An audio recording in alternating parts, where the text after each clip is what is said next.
के पंडित धीरेन्द्र शास्त्री जनसंख्या हिंदू मुस्लिम पर दिए बड़े बयान। उत्तर प्रदेश के जनपद बांदा में बागेश्वर धाम के पीठाधीश्वर महंत धीरेन्द्र कृष्ण शास्त्री अपनी 4 दिवसीय हनुमान कथा करने बांदा पहुंचे हैं। इस दौरान उन्होंने प्रेस वार्ता करते हुए कहा कि धीरेन्द्र शास्त्री ने कहा है कि उन्होंने भगवान कामतगिरी से कामना की है कि भारत हिंदू राष्ट्र बने। साथ ही बड़े बयान देते हुए बोले, हिंदुओं अपनी जनसंख्या बढ़ाओ, नहीं तो बांग्लादेश की तरह निपटाए जाओगे। हर की पौड़ी में एंट्री पर बोले, मेरे अंगने में तुम्हारा क्या काम है? जब हम काबा नहीं जाते तो तुम बाबा के यहाँ क्यों आते हो? इतना ही नहीं, गुरुकुलम और हिंदू राष्ट्र पर भी पंडित धीरेन्द्र शास्त्री ने खुलकर बयान दिया है। मुसलमान आए, हमारी कथा में आए, उनका स्वागत है। पुराना घर है, जान पहचान का घर है, आने में कोई बुराई नहीं है, लेकिन अगर तुम्हें हिंदुत्व से परहेज है तो यहाँ आने की क्या जरूरत है? घर में ही टीवी खोलकर हमारे प्रवचन सुनो। अपने वेद नहीं पढ़ोगे तो नावेद और जावेद बनोगे वाले बयान पर एक बार फिर कहा कि उन्होंने सनातनियों को वेद पढ़ने और पढ़ाने के लिए बयान दिया है। मेरा बयान हिंदुओं के लिए है कि उनके बेटे नावेद और जावेद ना बने, और इसमें कुछ भी गलत नहीं है। किसी को मिर्ची लगे तो उससे कोई दिक्कत नहीं होनी चाहिए, तो इससे उन्हें कोई दिक्कत नहीं है और वह सुधरने वाले भी नहीं है। भारत भारत न रहे, इसलिए विदेशी आक्रांताओं ने पहले भारत की शिक्षा पद्धति पर प्रहार किया। पहले ग से गणेश पढ़ाया जाता था तो कहते थे कि सांप्रदायिकता है, और अब ग से गधा पढ़ाया जाता है तो कहा जाता है कि बढ़िया है। इस कारण बच्चे भी गणेश की जगह गधे हो रहे हैं।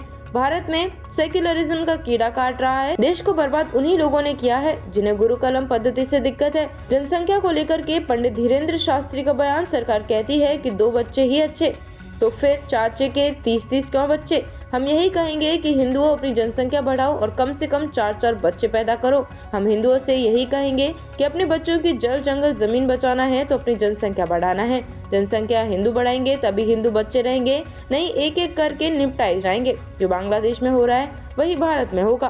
पहले अस्पताल में मंदिर होते थे और अब मंदिरों में अस्पताल होंगे। बुंदेलखंड में 2027 में कैंसर हॉस्पिटल बनकर तैयार हो जाएगा, जिसका उद्घाटन करने एक बार फिर प्रधानमंत्री नरेंद्र मोदी आएंगे। यह बुंदेलखंड के लिए अद्भुत बात है। केन नदी के किनारे स्थापित है नगर, जो हमारे बुंदेलखंड का अभूतपूर्व जिला है, उत्तर प्रदेश के अंतर्गत आने वाली यह बांदा की भूमि अद्भुत है। यहाँ के रहवासी अद्भुत हैं। यूं कहें कि यदि ये राइस नगरी है तो अतिशयोक्ति है, जिसे राइस सिटी के नाम से हमारे बुंदेलखंड में जाना जाता है। हमको पहली बार हनुमान जी की कृपा से इस भूमि में आने का सौभाग्य प्राप्त हुआ।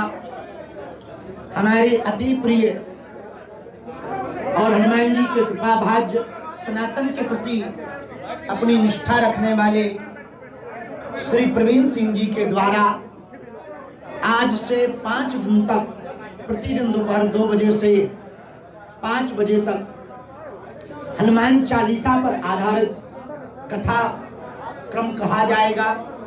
कथा के द्वारा जनमानस की जागृति, इंसान को इंसानियत कैसे सिखाई जा सके, कठिनाइयों में भी कैसे मुस्कुराया जा सके, जीवन को सरल और सहज कैसे बनाया जा सके, जीवन में भगवान को कैसे पाया जा सके, और जीवन को जिंदगी के ढंग से कैसे जिया जा सके।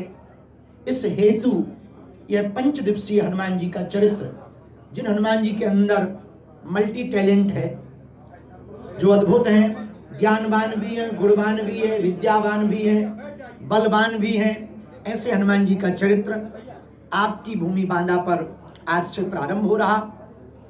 हमारा सौभाग्य है कि हमको बांदा आने के पूर्व में कामतानाथ भगवान की परिक्रमा करने का सौभाग्य मिला। हमने कामतानाथ भगवान से प्रार्थना की कि भारत हिंदू राष्ट्र हो, बुंदेलखंड में समृद्धि आए, बांदा में हनुमान जी कथा सुनने आवे, ये प्रार्थना हमने की। प्रवीण जी को साधुवाद, यहाँ के सभी देवालयों को दंडवत प्रणाम कर रहे हैं। एक बात कह के हम अपनी बात विराम करेंगे। इन 5 दिनों में कथा हम केवल कथा चढ़ावा के लिए नहीं, सनातन के बढ़ावा के लिए करेंगे।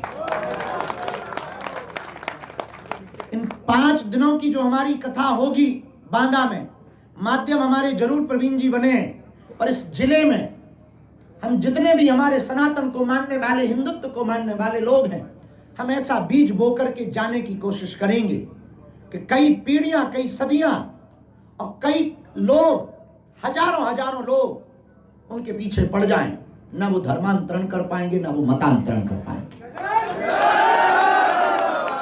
इन 5 दिनों में हम कोशिश करेंगे कि इन 5 दिनों के अंदर हनुमान जी के प्रति इतनी श्रद्धा और निष्ठा प्रबल हो जाए ताकि हनुमान जी के दर के अलावा किसी दूसरे दर पर जाने की आवश्यकता न हो। इसी सिद्धांत को लेकर के हम ये कथा सुनाने के लिए गुरु कृपा से, गुरु प्रेरणा से हम आए हैं। शेष आप लोगों के मन में जो भी भाव हो, आप अपने प्रश्न पूछ सकते हैं।